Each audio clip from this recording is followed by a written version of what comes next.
ಅದೇನಂದ್ರೆ ಒಂದು everything is fair in love and war ಅಂತಾರಲ್ಲ, ಆ ಮಾತನ್ನ ಮೋಸ್ಟ್ಲಿ ಅವರು ತುಂಬಾ ಸೀರಿಯಸ್ ಆಗಿ ಪರಿಗಣಿಸಿದಂಗಿದೆ.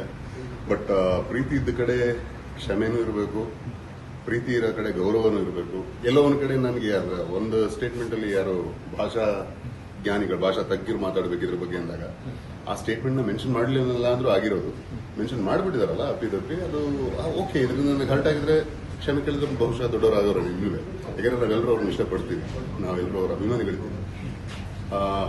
ಬೇಡದ ಜಾಗದಲ್ಲಿ ಬೇಡದ ಮಾತಾಡಿದಾಗ ಅದು ಕಾಸ್ಟ್ ಅಂತ ಕೆಲವೊಂದು ಆಗುತ್ತಲ್ಲ, ಅದು ಅವರವರ ವಿವೇಕಕ್ಕೆ ವಿವೇಚನೆ ಬಿಟ್ಟಿದ್ದು. ಅದನ್ನ ಇವತ್ತು ನೋಡ್ತಾ ಇದ್ದೀನಿ ನಾನು. ಸರ್, ಮತ್ತೆ ಕ್ಷಮೆ ಕೇಳಲ್ಲ ಅನ್ನೋದಿದೆ ಸರ್. ಮೊನ್ನೆನೇ ಹೇಳಿದ್ರು, ಇವತ್ತು ಅದನ್ನ ಮುಂದುವರಿಸ್ತಾ ಇದ್ದಾರೆ. ಒಂದ್ ಕಡೆ ರಾಜಕೀಯ ಪ್ರೇರಿತ ಇದೆಯಾ? ರಾಜಕೀಯ ಪ್ರೇರಿತ ಇರಬಹುದು ನಮ್ಮೆಲ್ಲರಿಗೂ ಅನ್ಸುತ್ತೆ. ಯಾಕಂದ್ರೆ ಈಗ ಫಾರ್ ಎಕ್ಸಾಂಪಲ್ ಹಿಂದಿ ಹೇರಣೆ ವಿರುದ್ಧ ದೊಡ್ಡದಾಗಿ ಧ್ವನಿ ಎತ್ತದಲ್ಲಿ ಒಂದು ಧ್ವನಿಗಳು ಅಂದ್ರೆ ಒಂದು ತಮಿಳುನಾಡು, ಇನ್ನೊಂದು ಕರ್ನಾಟಕ. ಕರ್ನಾಟಕದಲ್ಲಿ ಇತ್ತೀಚೆಗೆ ಎಸ್ಪೆಷಲಿ ಬೆಂಗಳೂರಿನಲ್ಲಿ ನಡೆದಿರ್ತಕ್ಕಂಥ ವಿದ್ಯಮಾನಗಳಲ್ಲಿ ಹಲವಾರು ಘಟನೆಗಳನ್ನ ನೋಡ್ತಿದೀವಿ, ವಿಟ್ನೆಸ್ ಮಾಡ್ತಿದೀವಿ. ವಿನಾಕಾರಣ ಕನ್ನಡಿಗರನ್ನ ಕೇಳ್ಬೋದು, ಕನ್ನಡದ ಅಸ್ಮಿತೆಯನ್ನ ಪ್ರಶ್ನೆ ಮಾಡೋದು ಅಥವಾ ಕನ್ನಡದ ಸೆಂಟಿಮೆಂಟ್ ನ ಹರ್ಟ್ ಮಾಡೋದು, ಇಂತಹ ಹಲವಾರು ಘಟನೆಗಳನ್ನ ನೋಡಿದೀವಿ. ಅದಕ್ಕೆ ತಕ್ಕನಾಗಿ ಶಾಸ್ತಿನೂ ಆಗಿದೆ. ಅದರ ಹಲವಾರು ಉದಾಹರಣೆಗಳು ನಮ್ಮ ಮುಂದೆ ಇದೆ. ಅಂಡ್ ಈ ತರ ಯಾವಾಗ ನಾವು ಒಂದು ಭಾಷೆ ಹೇರಣೆ ಮಾಡಬೇಡಿ ಅಂತ ಮಾತಾಡ್ತಿರ್ಬೇಕಾದ್ರೆ ಅದೇ ಒಂದು ಭಾಷೆಯನ್ನು ಇಟ್ಕೊಂಡು ಒಂದು ಸಿನಿಮಾ ಪ್ರಮೋಷನ್ ಆಕ್ಟಿವಿಟಿ ನಡಿಬೇಕಾದ್ರೆ ಒಂದು ಭಾಷೆಯ ಸೆಂಟಿಮೆಂಟ್ ನ ಪ್ರಶ್ನೆ ಮಾಡೋದು ಅಥವಾ ಕೆಣಕೋದು ಎಲ್ಲ ಒಂದ್ ಕಡೆ ಅದು ಒಳ್ಳೆ ವಿಲ್ಲಿಂಗ್ನೆಸ್ ಅಂತೂ ಅಲ್ಲ. ಅದು ಯಾವ ರೀತಿ ರಾಜಕೀಯ ಪೂರಿತನೋ ಪೋಷಿತನೋ ಗೊತ್ತಿಲ್ಲ. ಬಟ್ ಆ ಒಂದು ವಿಷಯನ ತುಂಬಾ ಸೆನ್ಸಿಟಿವ್ ಅನ್ನೋ ವಿಷಯಗಳನ್ನ ಆ ತರ ಒಂದು ವೇದಿಕೆಯಲ್ಲಿ ಬಳಸ್ಕೊಂಡಿದ್ದಾಗಲಿ ಅಥವಾ ಮಾತಾಡಿದಾಗಲಿ ತಪ್ಪು. ಅಂಡ್ ನಾವು ಆಗ್ಲೇ ಹೇಳ್ದಂಗೆ ನಾವು ಕಮಲ್ ಹಾಸನ್ ಅವ್ರನ್ನ ಅತಿಯಾಗಿ ಪ್ರೀತಿಸ್ತೀವಿ, ಅತಿಯಾಗಿ ಅಭಿಮಾನಿಸ್ತೀವಿ. ಹಾಗಂತ ಎಲ್ಲವನ್ನೂ ಒಪ್ಪಕ್ಕಾಗಲ್ಲ. ಸೊ ತಪ್ಪೆ. ಅದು ಭಾಷಾ ತಜ್ಞರು ಮಾತಾಡ್ಕೊಳ್ಳಿ ಅಂದಾಗ ಭಾಷೆ ಬಗ್ಗೆ ಮೆನ್ಷನ್ ಮಾಡದೇ ಇದ್ರು ನಡೆದಿರೋದು, ಅಲ್ಲೇ ಗೆದಿರ್ತಾ ಇದ್ರಿ ನೀವು. ನಿಮ್ಮ ಸಿನಿಮಾ ನೋಡಿ ಇಷ್ಟು ವರ್ಷ ಗೆಲ್ಸ್ಕೊಂಡ್ಬಂದಿದ್ವಿ, ನಮ್ಮ ಮನಸ್ಸನ್ನು ನೀವು ಗೆದ್ದಿದ್ದೀರಾ ಅಂದಾಗ ಅಂಡ್ ಮತ್ತೆ ಇನ್ನೊಂದು ಸಿನಿಮಾ ಮೂಲಕ ನಮ್ಮನ್ನ ಸೂರೆಗೊಳ್ತೀರಿ ಅಂತ ಅನ್ಕೊಂಡೇ ಹೊರತು ಅಲ್ಲಿ ಭಾಷೆಯ ಅಥವಾ ಯಾವುದೋ ಒಂದು ಸೆನ್ಸಿಟಿವ್ ಇಶ್ಯೂನ ಮೆನ್ಷನ್ ಮಾಡಿ ಅದನ್ನ ಟ್ರಿಗರ್ ಮಾಡಿ ಅಥವಾ ಟಿಕಲ್ ಮಾಡುವಂತ ನೆಸಿಟಿ ಇರಲಿಲ್ಲ. ಅದೇ ಅವರವರ ವಿವೇಚನೆ. ಪ್ರೀತಿಯನ್ನ ಪಡ್ಕೊಳ್ಳೋದು ನಮ್ಮ ಕೈಲಿದೆ, ಕಳ್ಕೊಳ್ಳೋದು ನಮ್ಮ ಕೈಲಿದೆ. ಸೊ ಕಳ್ಕೊಳ್ಳೋದು ಅವರೇ ನಿರ್ಧಾರ ಮಾಡಿದ್ರು. Is a wide spread medium. ಇವತ್ತು ಡಿಜಿಟಲಿ ತುಂಬಾ ಫಾರ್ವರ್ಡ್ ಇದೀವಿ. ಅಂಡ್ ಒಂದಲ್ಲ ಒಂದು ರೀತಿಯಲ್ಲಿ ಸಿನಿಮಾ ಬಂದೇ ಬರುತ್ತೆ, ತಲುಪುತ್ತೆ.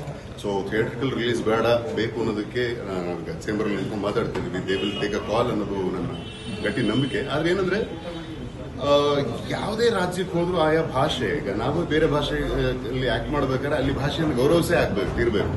ನಮ್ಗೆ ಬೇರೆ ಆಪ್ಷನ್ ಇಲ್ಲ. ಸೊ ನಾನು ಇಲ್ಲಿಂದ ಹೋದವನು ಅಂದ್ಬಿಟ್ಟು ಇಲ್ಲಿ ಆ ಮಣ್ಣಿಗೆ ಹೋಗ್ಬಿಟ್ಟು ನಮ್ಮ ಭಾಷೆ ಮಾತ್ರ ಮಾತಾಡೋದಕ್ಕೂ ನಾನು ಅನ್ನಕ್ಕಾಗಲ್ಲ. ಅಥವಾ ನಮ್ಮ ಭಾಷೆನೇ ಕಿರಿದು ಇದು ಭಾಷೆ ಅನ್ನೋದು ಪ್ರತಿಯೊಬ್ಬರಿಗೂ ತಾಯಿ ಸಮಾನ. ಸೊ ಇಲ್ಲಿ ನನ್ನ ತಾಯಿ ದೊಡ್ಡವಳು, ನಿನ್ನ ತಾಯಿ ಚಿಕ್ಕವಳು ಹೆಂಗಂತೀವಿ? ತಪ್ಪಲ್ವಾ? ಸೊ ಅವ್ರವ್ರ ತಾಯಿ ದೊಡ್ಡವರು, ಅವ್ರವ್ರ ತಂದೆ ದೊಡ್ಡವರು. ಆ ರೀತಿ ಇರಬೇಕಾದ್ರೆ ಅದೊಂದು ಒಂದು ಮಾನಸಿಕವಾದ ಅಥವಾ ಒಂದು ಭಾವೋದ್ವೇಗ ಮಾಡಬಹುದಾದಂತಹ ವಿಷಯ. ಅದನ್ನ ಎಷ್ಟು ಕಡಿಮೆ ಮಾತಾಡ್ತೀವಿ ಅಷ್ಟು ಒಳ್ಳೇದು. ಅಂಡ್ ಸಿನಿಮಾ ರಿಲೀಸ್ ಅಂತ ಬಂದಾಗ ಆಗಲೇ ಹೇಳ್ದಂಗೆ ಸೊ ಅಥಾರಿಟೀಸ್ ಏನಿದಾವೆ ಅವರು ಡಿಸೈಡ್ ಮಾಡಬೇಕು. ಅಂಡ್ ಏನಾಗುತ್ತೆ, ಸಿನಿಮಾ ರಿಲೀಸ್ ಅನ್ನೋದು ತುಂಬಾ ಮಲ್ಟಿಪಲ್ ಫ್ಯಾಕ್ಟರ್ಸ್ ಇದೆ. ಅಲ್ಲಿ ಎಕ್ಸಿಬಿಟರ್ಸು, ಡಿಸ್ಟ್ರಿಬ್ಯೂಟರ್ಸು ಒಂದು ಕಡೆ ಆದ್ರೆ, ಈ ಕಡೆ ಚೇಂಬರ್, ನಮ್ಮ ಕನ್ನಡತನ, ನಮ್ಮ ಕನ್ನಡದ ಭಾವನೆ ಮತ್ತೊಂದು ಕಡೆ ಆಗುತ್ತೆ. ಸೊ ಇದೆಲ್ಲವೂ ಸೇರಿ ಒಂದೊಳ್ಳೆ ನಿರ್ಧಾರ ತಗೊಂಡು ಇದರಿಂದ ಆದ್ರೆ ಕ್ಷಮೆ ಕೇಳಲ್ಲ ಅಂತ ಅವ್ರೇನು ಹೇಳಿದಾರಲ್ಲ, ಆ ಮಾತಿಗೆ ಅವರು ಪ್ರಾಯಶಃ ಅವ್ರಿಗೊಂದು ಸ್ವಲ್ಪ ಅರ್ಥ ಆಗೋ ರೀತಿ ಒಂದು ವಿಷಯನ ಮೆಸೇಜ್ನ ಕನ್ವೆ ಮಾಡ್ತಕ್ಕಂಥ ಕೆಲಸ ನಮ್ಮ ಕಡೆಯಿಂದ ಆಗಬೇಕು. ಅಂಡ್ ಅದರ್ವೈಸ್ ನಾನು ಯಾವಾಗಲೂ ಭಾವಿಸೋದಿಷ್ಟೇ. ನಾನು ಹಲವಾರು ಕಡೆ ನಾನು ಕಾಲೇಜ್ ಕಾರ್ಯಕ್ರಮಗಳಿಗಾಗಲಿ, ಸ್ಕೂಲ್ ಕಾರ್ಯಕ್ರಮಗಳಾಗಲಿ ಹೋಗೋದಾಗ ಹೇಳೋದೇನಂದ್ರೆ, ಕನ್ನಡ ಅಂತ ನಾವು ಈಗ ಹಿಂದಿ ಹೇರಣೆ ಅಂತ ನಾವೇನಂತೀವಲ್ಲ, ಕನ್ನಡನೂ ನಾವು ಜೋರಾಗಿ ಒಂಥರ ವಿಷಯಗಳು ಬಂದಾಗ ಅಷ್ಟೇ ಕನ್ನಡ ಅಂತ ಹೇಳಿದ್ರೆ, ಸದಾಕಾಲ ಕನ್ನಡವನ್ನು ನಾವು ಮಾತಾಡ್ತಿದ್ರೆ ಸಾಕು. ಆ ಒಂದು ವಾತಾವರಣವನ್ನು ನಿರ್ಮಾಣ ಮಾಡಬೇಕು. ಕನ್ನಡದವರು ಕನ್ನಡವನ್ನು ಮಾತಾಡಬೇಕು, ಅಭಿಮಾನಿಸಬೇಕು. ನಾವು ಮಾತಾಡೋ ಪರಿಯನ್ನ ಕಂಡು ಬೇರೆಯವರು ಕನ್ನಡ ಮಾತಾಡಬೇಕು, ಕನ್ನಡ ಕಲಿಬೇಕು ಅಂತ ಅನಿಸ್ಬೇಕು. ಎಲ್ರಿಗೂ ತುಂಬಾ ಅನುಕೂಲ ಮಾಡ್ಕೊಟ್ಬಿಡ್ತೀವಿ ಅವ್ರವ್ರ ಭಾಷೆಯಲ್ಲಿ ನಾವು. ಸೊ ಅವ್ರು ಕನ್ನಡ ಕಲಿಯೋ ಅನಿವಾರ್ಯತೆಯೂ ಇಲ್ಲ. ಸೊ ಇಲ್ಲಿ ಯಾವಾಗ ನನ್ನ ಭಾಷೆಯನ್ನು ನಾನು ಅಭಿಮಾನಿಸೋದೇ ಇಲ್ಲ, ನನ್ನ ಭಾಷೆಯನ್ನು ನಾನು ಬಳಸೋದೇ ಕಡಿಮೆ ಆಗಿದೆ ಅಂದಾಗ, ಸೊ ಈ ತರ ಇಶ್ಯೂಗಳು ತುಂಬಾ ಸಾಮಾನ್ಯ ಆಗ್ಬಿಡುತ್ತೆ ಮುಂದಿನ ದಿನಗಳಲ್ಲಿ ಹಿಂಗೆ ಮುಂದುವರೆದ್ರೆ. ಸೊ ಕನ್ನಡಿಗರು ಎಚ್ಚೆತ್ಕೊಳ್ಬೇಕು. ಕನ್ನಡಿಗರು ಕನ್ನಡವನ್ನ ಬಳಸಿ ಬೆಳೆಸಕ್ ಹೋಗ್ಬಿಡಿ, ದಯವಿಟ್ಟು ಬಳಸಿ. ನಂದು ಮುಂದೆ ಒಂದು ತಮಿಳು ಸಿನಿಮಾ ರಿಲೀಸ್ ಆಗೋದಿದೆ. ನಾನು ಅಲ್ಲಿಗೆ ಹೋದಾಗ ಅಲ್ಲಿನ ತಮಿಳು ಅಂದ್ರೆ ಯಾರಿಗೆ ಆದ್ರೂ ಅವರ ನಟರು ಅವರವರ ಭಾಷೆ ಅವ್ರಿಗೆ ದೊಡ್ಡದಲ್ಲ. ಸೊ ಅವರು ಪ್ರಾಬಬ್ಲಿ ನನ್ನನ್ನು ಕೇಳಬಹುದು, ನನ್ನ ಮಾತಾಡೋದು. ನನ್ನ ಒಂದು ಉದಾಹರಣೆ, ನಾನು ಆಕ್ಟ್ ಮಾಡೋದ್ರಿಂದ ನನ್ನ ಸಿನಿಮಾ ರಿಲೀಸ್ ಇರೋದನ್ನ ಹೇಳ್ತೀನಿ. ಇದೇ ರೀತಿ ನನ್ನ ತರ ಹಲವಾರು ಜನ ಕಲಾವಿದರು, ಈಗ ಉದಾಹರಣೆಗೆ ರಜನಿಕಾಂತ್ ಅವರ ಸಿನಿಮಾನೇ ಬಂದಾಗ ಇವರು ಇದ್ರ ಬಗ್ಗೆ ಏನು ಮಾತಾಡಲಿಲ್ಲ, ಸ್ಟೇಟ್ಮೆಂಟ್ ಕೊಡಲಿಲ್ಲ ಅಂತ ಅವರು ಅಲ್ಲಿ ಮಾತಾಡಬಹುದು, ಲಾಬಿ ಮಾಡಬಹುದು. ಸೊ ಈ ತರದ್ದು ಏನಾಗುತ್ತೆ, ಒಬ್ಬ ವ್ಯಕ್ತಿಯ ಅಷ್ಟು ವಿವೇಚನೆ ಇಲ್ಲದ ಮಾತು ಇನ್ನೊಬ್ಬರು ಅಥವಾ ಇನ್ನು ಹಲವಾರು ಜನರಿಗೆ ಇಂಪ್ಯಾಕ್ಟ್ ಮಾಡುವಂತ ಒಂದು ಸಾಧ್ಯತೆ ಇರೋವಾಗ ಪ್ರತಿಯೊಬ್ಬರು ಮಾತಾಡಬೇಕಾದ್ರೆ ಜಾಗರೂಕತೆಯಿಂದ ನೋಡ್ಕೊಂಡು ಮಾತಾಡಬೇಕು.